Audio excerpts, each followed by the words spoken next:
If your paper does manage to survive the editor's desk, it enters what should be called the reviewer roulette. We like to think of peer review as a gold standard of merit and objective truth. But the data tells a very different story. I recently found something very interesting in the literature. Landmark studies on reviewer reliability have tracked how independent experts evaluate the exact same manuscript.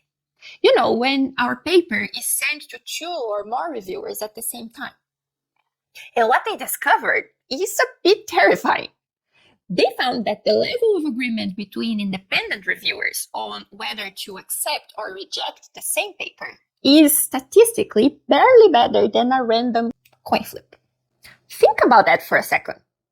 If 2 brilliant and well-meaning experts look at the same data and agree no more than the toss of a coin, that means that we, as also brilliant scientists capable of using a minimum of logical thinking, simply cannot take a negative review as the absolute truth about our manuscript. Well, to be completely honest, sometimes we do just write a bad paper, especially when we are still learning and figuring out the process.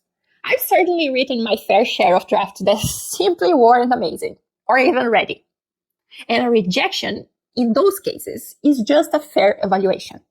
But when you add the brutal task triage made by editors, the shifting journal agendas that we usually are not aware of, and the random luck of the reviewing process, it becomes incredibly clear that a rejection is quite often an optimization problem of a stressed system, not necessarily a failure of your science.